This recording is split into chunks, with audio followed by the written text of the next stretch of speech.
Depois do enorme sucesso em torno do álbum MM de 1989, que na época vendeu mais de 500 mil cópias, e da disputadíssima turnê Veludo Azul, que lotou casas de shows em diferentes cidades brasileiras, o público queria mais de Marisa Monte. Atendendo a pedidos, a cantora inicia em setembro de 1990 o que seria conhecido como o segundo trabalho da carreira e o primeiro gravado em estúdio, o álbum Mais. Com a boa repercussão em torno do primeiro registro de inéditas e a consolidação de Marisa como uma das grandes vozes da nova música brasileira, a gravadora não poupou esforços e investiu pesado na artista que não viria a decepcionar com o aguardado registro.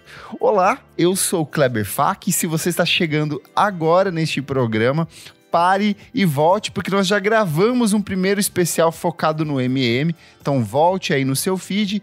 E hoje eu tô aqui com ele, meu amigo Renan Guerra, e eu quero começar perguntando como que foi o seu primeiro contato com Mais da Marisa Monte. Olá, pessoal. Eu fiquei refletindo, tentando lembrar. Eu lembro que, obviamente, algumas canções já estavam no meu imaginário desde sempre, como Beija Eu e Ainda Lembro.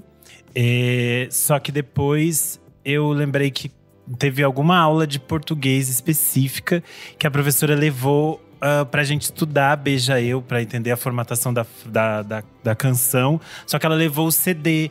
E aí eu tive contato com o projeto gráfico do CD do Mais. E eu fiquei muito encantado. E daí eu lembro que isso foi muito impactante. Porque, obviamente, eu era uma criança pobre que só comprava CD pirata. Então eu não tinha contato com o CD original. E não sabia que, podia se fazer tantas coisas diferentes num projeto gráfico. Eu consegui anos depois comprar o vinil, estou aqui, ó, para você que está ouvindo, estou com ele em mãos, e ele tem um aspecto muito curioso, que a capa dele tem vários maisinhos, e esses mais podem ser destacados, então ele é todo carteladinho, e ele é um projeto gráfico do Cláudio Torres, tem fotos da Márcia Ramalho, tem coordenação do projeto gráfico da Gisele Ribeiro e tem escriba de Nando Reis. Escriba que eu imagino que sejam as escritas, assim.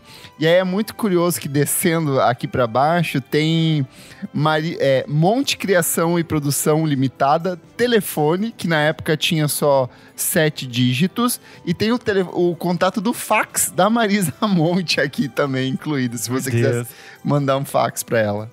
É curioso que a versão em vinil, a capa acaba sendo… Esse mais fica branco, né? Sim. Aí a versão que a gente tem hoje em dia nos streamings, ela tem uns tons de alaranjado e vermelho nesse mais. E aí, na versão de CD, a capa branca era vazada. Então você via todos esse maisinho. Só que quando você tirava o encarte de trás, ele ficava branco também. Entendi. Era, diferente. E aí, a capa da cassete era mais próxima do que a gente tem hoje em dia no Spotify. Que já era, a impressão mesmo com o fundinho laranja, as coisinhas laranjas. Acho muito curioso que essa é uma fase específica da indústria da música brasileira, em que vários discos têm essas coisas diferentes nos seus projetos gráficos, né? Quando eu gravei os especiais sobre a Adriana Calcanhoto, a gente também comentou disso, que os discos dela, os primeiros, também tinham essas coisas muito divertidas. Mas já que estamos falando em formato, o meu primeiro contato com a Marisa Monte nesse disco, na edição anterior eu falei que eu comecei ali pelo Verde, Amarelo, Cor de Rosa e Carvão, quando eu tinha passado por uma cirurgia, mas eu lembro que o Mais em específico, em 2002, a minha família foi viajar pro litoral de Santa Catarina e a gente tinha um CD pirata que era aquele 4 em 1. Tinha Adriana Calcanhoto, Cássia Eller, Ana Carolina e Marisa Monte. E todas as músicas da Marisa Monte eram do Mais. Então eu tenho uma memória afetiva muito grande com esse disco, assim, várias das músicas, o Encontro com a Ed Mota, tudo assim. Eu lembro que já tinha criado um fascínio ali muito grande nesse material. E da mesma forma que o repertório de MM foi testado nos palcos antes de ser transformado em um registro na extinta TV Manchete, o repertório do Mais foi construído em parte nas apresentações ao vivo e posteriormente transportado para dentro de estúdio. Em julho de 1990, por exemplo, Monty havia se apresentado no Festival de Jazz de Montreux, onde ela tocou músicas até então inéditas do repertório dela, sendo Volte para o Seu Lar e Em Saboa. Meses mais tarde, entre setembro e novembro de 1990, a artista se dividiu entre o Skyline and Creative Audio em Nova York, nos Estados Unidos, e o estúdio Impressão Digital e nas Nuvens, no Rio de Janeiro, onde daria vida ao repertório do Mais. E logo de cara o trabalho chama atenção pela escolha da artista em trazer o Arthur Lindsay como produtor do disco. E se você não conhece o Arthur, ele é um nome importantíssimo do movimento No Wave, que aconteceu ali na cena nova-iorquina dos anos 80, que era uma galera que adorava enfiar penduricalho nas guitarras e fazia um som mega ruidoso. Quem curte Sonic Youth, assim, o Glenn Branca, todos eles são uma galera ali que meio que brincava muito com essas experimentações. Aí fala que ela gostava muito do trabalho do Lindsay no Ambitious Lover, né? E eu lembro que eu li sobre essa banda, eu tinha várias revistas bis velhas, e eu li sobre o disco Greed deles, de 88. Só que eu nunca achava esse disco, eu fiquei anos procurando esse disco, porque, tipo, na época eu tinha internet, mas não achava, não tinha, tipo assim, um torrent desse disco. Esse disco não existia na internet na época.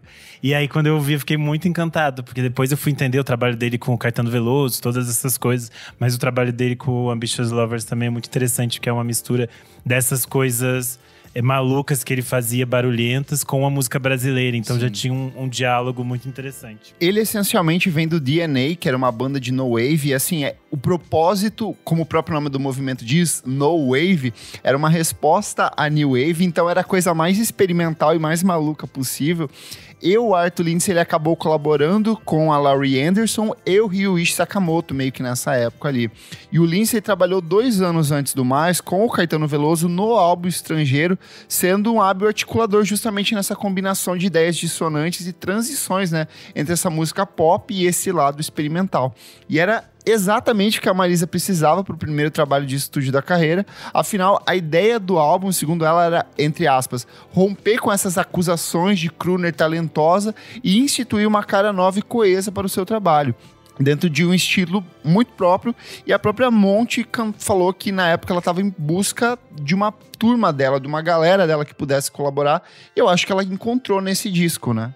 Sim, se a gente pegar a ficha técnica, são vários artistas que trabalham com ela aqui pela primeira vez e que vão reaparecer nos próximos discos, assim. Tem pessoas que trabalham com ela até hoje, até os discos mais recentes, mas tem uma turma ali específica que ela vai voltar a trabalhar muitas vezes, e eu acho que é aqui que a gente tem a definição de uma sonoridade Marisa Monte, assim.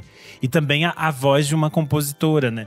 Porque por mais que tem faixas às vezes que não são assinadas por ela, mas são assinadas por esses parceiros que também vão se tornar parceiros usuais do trabalho dela e acabam delimitando uma marca do que é o universo da Marisa Monte, assim, que é algo que vai só crescer daqui pra frente. Concordo muito, eu acho que a Marisa se divide em 2 caminhos, né? O caminho do pop e o caminho do samba, e esse é o caminho do pop. Tanto que eu acho que a imagem da Marisa pro grande público, para mim, ela já é construída nesse disco e consolidada posteriormente no Memórias, Crônicas e Declarações de Amor, que é onde ela abraça uma parcela ainda maior do público e vira, tipo, a grande cantora brasileira, assim, daquele momento. E só que, diferente desses trabalhos anteriores em que ela atuava como intérprete, ela decidiu, de fato, como o Renan falou, assumir essa postura de compositora e de estreitar laços com alguns parceiros criativos que seriam bastante importantes. E eu acho que talvez o mais significativo dentro desse disco é o próprio Nando Reis, com quem ela viveu um breve romance na época, assim. Eu acho fantástico que ela sempre tem essa relação de pegar os boys que ela trabalha, então eu acho isso maravilhoso. E o Nando é muito curioso porque na época o Titãs estava passando por um processo de transformação muito grande. O Arnaldo Antunes viria a sair logo ali em 91, 92. O Nando Reis começava a se sentir mega deslocado dentro da banda, porque ele buscava por cada vez uma sonoridade mais pop, mais comercial, mais radiofônica. E ele encontrou nesse disco da Marisa uma possibilidade de apresentar muitas das canções que talvez não se encaixassem no repertório do Titãs naquela época, que estava indo de um som cada vez mais cru e mirando no grunge, que seria ali no Titanomaquia. E dentro desse disco, ele tem 3 composições com ela que são, assim, fantásticos. Eu acho que a gente pode comentar cada uma delas, mas a minha favorita, e talvez a favorita desse disco, é Ainda Lembro. Ela tem participação do Ed Mota, que era parceiro da Marisa Monte lá no comecinho de carreira, nos anos 80. Eles excursionavam entre o Rio e São Paulo num repertório mais de soul funk. E pra mim é uma canção muito bonita, assim, porque é uma dessas canções melancólicas de amor, assim, que oscilam entre esses momentos de melancolia e de celebração ao amor, mas que encontra nessa combinação perfeita dos vocais dos dois, assim. Eu acho perfeita essa música. E eu acho que tem muito sentido que as coisas do Nando não se encaixassem nos Titãs daquele momento. Eu sei que ele conta no documentário que tem disponível no Star Plus que ele ficava um pouco bravo, que ninguém queria gravar as músicas dele. Mas, tipo assim, as coisas que ele tava compondo naquele momento não faziam sentido dentro daqueles Titãs. Porque o Titãs só vai ficar, tipo, romântico e depois vai virar até meio cafona já pra virada dos anos 2000. Depois o acústico. E aí acho que então eu acho que aqui é muito interessante que ele acha uma outra voz que dá o refinamento que essas canções precisam, assim. Eu acho que a Marisa tem essa coisa de ser refinada de um jeito muito positivo, de conseguir misturar o popular com diferentes gêneros, e eu acho que isso aparece muito bem quando ela canta as coisas do Nando Reis. Eu acho que Ainda Lembro, com a participação do Ed Mota, é tipo um exemplo muito interessante desse encontro de universos, assim. Sim.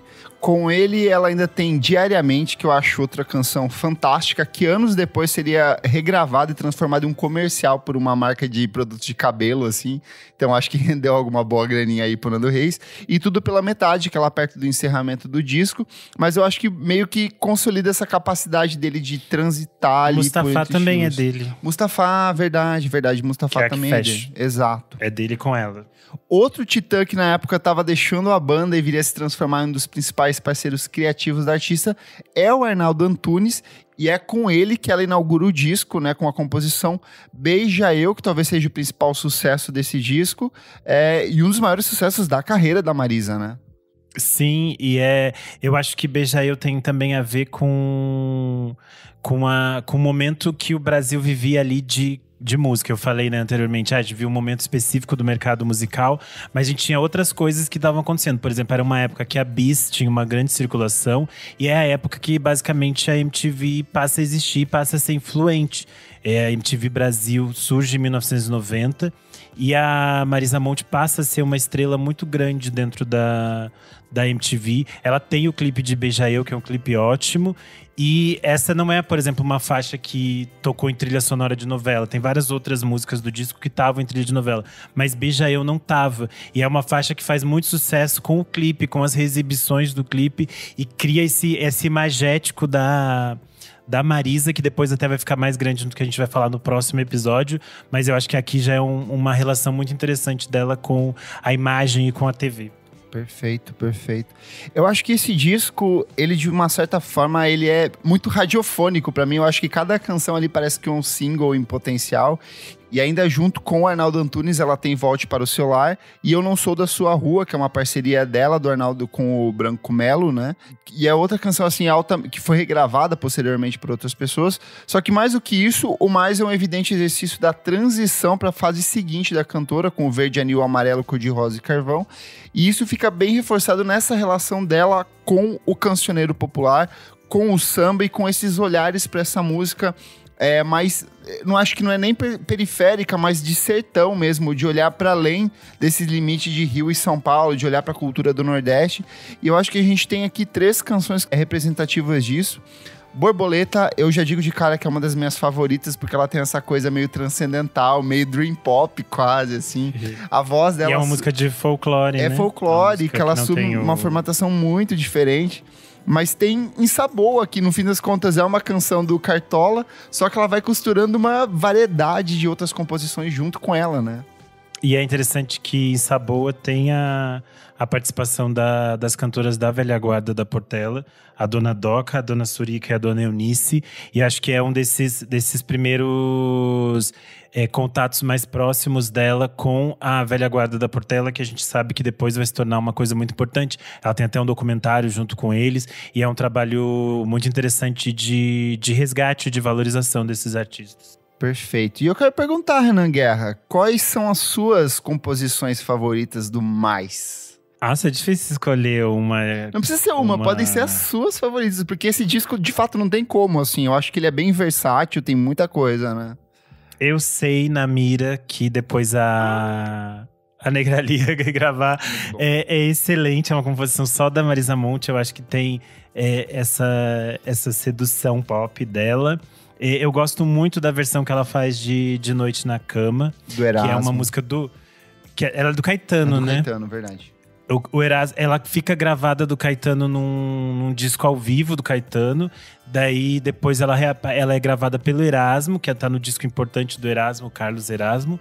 E só que eu acho que é interessante que ela faz um resgate também pra gente olhar pra esse próprio trabalho do Erasmo, assim, que é aquilo que a gente falou, de ela ser além de ser uma grande compositora, de ela ser uma intérprete com um olhar interessante pro repertório, assim, de que sabe caçar as coisas que vão ficar bem no trabalho dela e consegue fazer versões que ficam muito simbólicas, assim. Tem outras versões de Noite na Cama, mas eu acho que a versão dela é muito marcante pra uma geração inteira, assim. Sim.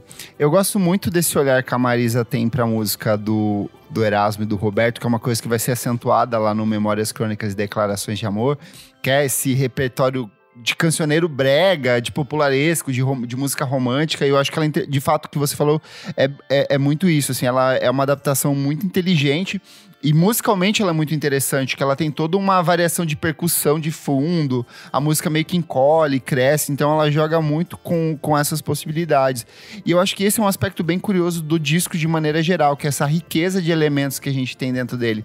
Porque ele é um disco de MPB, mas ele é um disco de música pop, só que o tempo inteiro tem, tipo, todo um aparato de fundo, assim, você ouve umas camadas de guitarras, que são as guitarras do Arthur Lindsay ali. Incrível. Você tem o teclado muito característico, muito presente no disco inteiro, assim, é um teclado que soa muito alto, lembra muitas coisas que o Carlos Trilha viria fazer com Legião Urbana, assim, de destacar o teclado, assim, de uma maneira muito característica.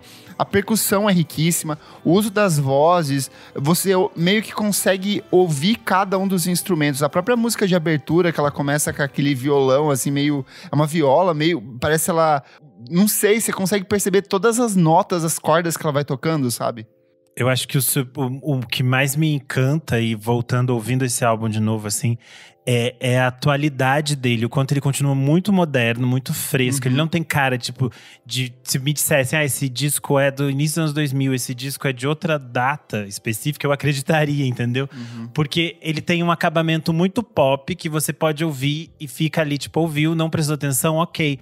Só que quando você fica atento às coisas que estão acontecendo, são muitas coisas interessantes acontecendo em cada canção, assim, tem um cuidado minucioso, que é muito interessante, que eu acho que tem a ver com a produção do Arthur Lindsay, mas que também tem a ver com todas as pessoas que ele traz para trabalhar nesse disco. Você falou dos teclados, tipo...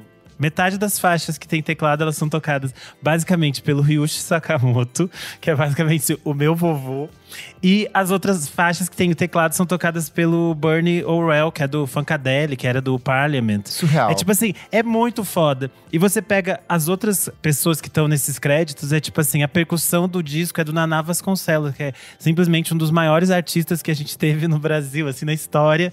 Aí você vai ver outros… Quando você pega essa ficha inteira, você fica enlouquecido, assim, com as pessoas que tem dentro do disco. Eu acho muito curioso, por exemplo, que os técnicos de gravação e mixagem do disco, o Patrick Delay, que é um deles, já trabalhou basicamente com a Mariah Carey, a Laurie Anderson, o Sufjan Stevens, a Sam Vincent, que a gente ama. E o outro cara que fez a mixagem, que é o Roger Montenat, ele é basicamente o produtor de vários discos do Yo La Tengo. Ele produziu o I Can Hear the Heart Beating On, o Summer Sun e o Electro Opur. Tudo. Então é tipo assim, são uns nomes muito fodas envolvidos no trabalho. E são nomes que depois continuam trabalhando com a Marisa ainda nos anos 90, porque ela se deu muito bem com essa equipe toda. E eu acho que o mais interessante desses artistas é que são todos artistas muito grandiosos, de talentos muito amplos e que estão ali a favor do trabalho da Marisa. Sim, não nunca é, sobrepõe não tem aquela… ela, né? Isso, eu acho incrível. Tipo assim, tem o Ryuichi Sakamoto ali tocando, mas não é tipo assim, uma coisa que ela ficava dizendo, essa pessoa tá aqui pra aparecer mais. Ela tá aqui a favor desse trabalho, que é um trabalho conjunto, assim. Perfeito, acho que isso é muito interessante. Perfeito. Eu acho que esse disco, ele é um importante reflexo do que é a própria indústria da música do início dos anos 90, que era uma indústria que começou a comercializar o CD, né? Lembrando, o CD começa a ser comercializado ali no início dos anos 80, até o começo dos anos 80 a gente tinha uma tiragem muito grande de vinil, mas aqui começa de fato a circular o CD por todo, principalmente aqui no Brasil, em 1991, um ano bem significativo para isso, e o quanto as gravadoras investiam nesses trabalhos.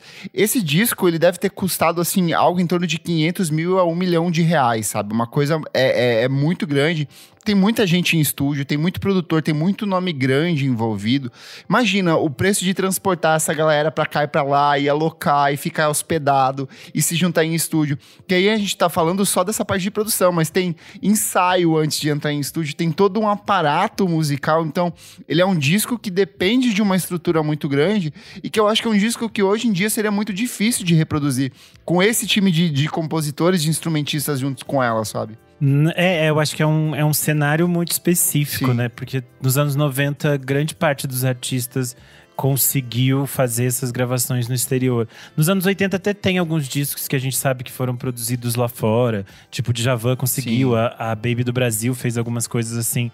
Mas era muito raro. Nos anos 90, ele estava, tipo assim, jorrando dinheiro. Tem disco da Maria Bethânia que ela vai e fica em 5 cidades do mundo gravando, sabe? É tipo muito foda, porque a gente sabe a potencialidade desses artistas e a qualidade de poder ter um espaço foda pra gravar, sabe?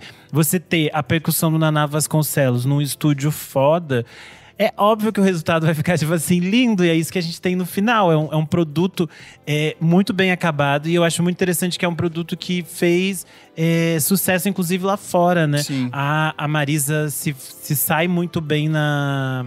Esqueci. Billboard? Nos charts, como diz, como diz os gays, os charts. Ela consegue vender muito bem dentro da tag lá de World Music nos Estados Unidos. O disco seguinte, ainda a gente vai falar no próximo episódio, vai mais além nesse sentido. Mas acho que esse disco aqui é meio que o cartão de visitas dela para esse público estrangeiro. E é óbvio que essa ficha técnica de nomes internacionais ajuda ela a chegar nesse outro mercado. Mas acho que é muito interessante como apresenta ela pro mundo, assim. E de uma forma muito interessante, porque tem essa música brasileira, mas tem um diálogo com a música internacional do mundo todo. Perfeito. Eu acho que é até engraçado que nessa época era muito comum, por exemplo, às vezes os artistas gravavam tudo aqui, e aí era muito comum você fazer a mixagem e a masterização do artista com algum produtor, algum engenheiro de som internacional, sabe? Que era um pouco, de fato, pela técnica, pela questão de ter acesso a uma possibilidade de um material de compressão um pouco mais interessante ali, mas um pouco tinha era quase uma aura de esse disco foi mixado em Los Angeles, esse disco foi masterizado na Inglaterra, sabe? Trazia esse charme especial e valia a pena para as gravadoras investir, porque primeiro que o Mais ele foi recebido de forma muito positiva, tanto pela crítica quanto pelo público. O álbum vendeu mais de 700 mil cópias. Então, assim, todo esse investimento de estúdio se pagou só com a vendagem do disco. E o Mais seria uma presença garantida em diferentes novelas da Rede Globo. Eu Sei, por exemplo, fez parte da trilha sonora da novela O Dono do Mundo, da Rede Globo. Ainda Lembro fez parte da trilha sonora da novela Deus os Acuda, também da Rede Globo. Amo essa. E Rosa fez parte da trilha sonora das novelas Fera Ferida, Desejo Proibido, Espelhos da Vida e Além da Ilusão. Então, assim, anos depois de lançada, essa composição continuou sendo reaproveitada nas novelas da Rede Globo ali. Eu acho muito interessante que a Marisa é um caso quase raro de artista que consegue fazer muito sucesso com a crítica no Brasil e muito sucesso popular. É muito raro, porque às vezes, sei lá, tipo, os discos mais amados da Maria Bethânia pela crítica não são os discos dela que às vezes mais vendem. E a Marisa sempre teve assim, os discos da Marisa que mais venderam são os mesmos discos que a crítica também ama. Nossa, é verdade. E acho isso muito, muito interessante, porque eu acho que mostra esse refinamento pop dela de conseguir fazer coisas que, como a gente falou, são muito… A primeira audição parecem muito simples e muito fáceis de ficar na nossa cabeça, mas tem uma complexidade ali por trás que é muito interessante. E eu acho que esse disco é a grande prova disso, porque é a primeira apresentação dela nesse processo de poder trabalhar as faixas como uma construção mesmo, cheio cheio de detalhes, cheio de coisas. E acho que é uma virada de chave também na forma de se produzir, a forma de se pensar cantoras de MPB nos anos 90. Porque a gente vinha de um espaço que as cantoras eram só intérpretes. A gente tinha cantoras e compositoras, tipo a Rita Lee, a Marina Lima, a Angela Rorô e tudo mais. Mas acho que aqui muda uma chave. Tanto que a gente falou no primeiro episódio o quanto o primeiro disco da Marisa influenciou na forma que foi produzido o primeiro disco da Calcanhoto. Esse segundo disco, o Mais, é muito fundamental o sucesso dele para que a gravadora libere a Adriana Calcanhoto para fazer uns senhas, entendeu? E diga assim, você tem esse dinheiro, você faz o que você quiser, porque a Marisa fez o que quis e deu certo. E aí também dá certo pra Adriana e vai dando certo para outras cantoras que também conseguem chegar e fazer o que querem, né? Eu acho que ela acaba impactando até na própria relação com o rock, não apenas a MPB. Por exemplo, se você pega o Descobrimento do Brasil, da Legião Urbana, é um disco que bebe muito disso, desse acabamento de ser um disco mais de música pop, mas com umas camadas, algumas texturas que não são desse tipo de composição, sabe? A própria Marisa, posteriormente, vai colaborar com o Renato Russo numa canção que foi lançada póstuma, mas eu sinto que o impacto dela dentro da indústria da música brasileira na época, assim, é muito grande. E aí, lembrando, a gente tá falando de 1990, o disco sai em 91, né? Num período ali onde rola o confisco, onde as pessoas tecnicamente não têm mais dinheiro tecnicamente para consumir produtos culturais. A cultura é sempre o que fica em segundo plano em momentos de crise, né? Mas ainda assim ele é um disco comercialmente bem recebido pelos brasileiros e ele circula muito. Os espetáculos dessa turnê também são todos lotados praticamente. Tipo, a galera colocava aquela placa, vai ter show da Marisa Monte, 2 dias depois colocava aquele adesivão assim, esgotado, já não tinha mais ingressos. Então eu acho que dá pra sentir muito do que foi o impacto dela na época. E na época do lançamento, a crítica do jornal O Estado de São Paulo elogiou o disco, afirmando que a cantora estava, entre aspas, menos dramática, com a voz ainda mais afinada e cristalina, o que parecia impossível. Marisa chega a comover e definitivamente ingressa no panteão dos titãs em todos os sentidos. Então, reforçando essa relação dela tanto com Nando Reis quanto com Arnaldo Antunes. E em uma análise de retrospectiva de 2020, o jornalista Mauro Ferreira, do G1, afirma que o álbum, entre aspas, reverteu expectativas de quem ansiava por outro disco com lapidação de joias da música brasileira. O Mauro também escreveu, abre aspas, álbum moderno, mas resistiu bem ao tempo sem envelhecer. Analisado em perspectiva, o álbum Mais é ótimo exemplo de que às vezes uma cantora pode e deve virar o disco no auge, sem esperar o desgaste da fórmula, quando então já pode ser tarde demais. Eu acho muito interessante isso que ele fala de uma ousadia de virar esse disco enquanto ela tá no auge, assim. Porque ela era, tipo, a grande sensação daquele momento específico. E ela poderia ter feito outro disco. Um repeteco do MM, total. Ela poderia ter feito isso. E seria ótimo, a gente ia gostar. Só que eu acho que não teria o mesmo impacto de fazer uma virada de chave tão grande, trazer esses compositores jovens e criar uma nova coisa. E aí ela muda toda a estrutura, porque você pensa, depois disso, esses compositores jovens passam a ser olhados por todos os outros intérpretes da música brasileira, assim. O Arnaldo vai virar queridinho, por exemplo, da Maria Bethânia. É óbvio que ela não estava atenta nos Titãs e teve que a Marisa Monte ali dizer, tem gente legal aqui, gente, vamos ficar atentos nesses negócios, sabe? Acho que isso também é muito interessante dessas mudanças que a Marisa causa. Perfeito.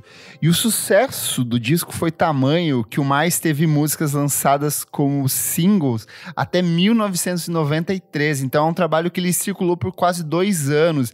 E isso é muito tempo. Normalmente um disco sai num ano, ele circula no máximo 1 ano e meio, assim, 1 ano no Brasil. Nessa época até era só 1 ano, né? Às vezes eles faziam, os artistas, nos anos 80 tinha aquele esquema de gravar disco todo ano, né? Todo ano, exato. E aqui ele se estendeu muito, ela conseguiu trabalhar, ela conseguiu...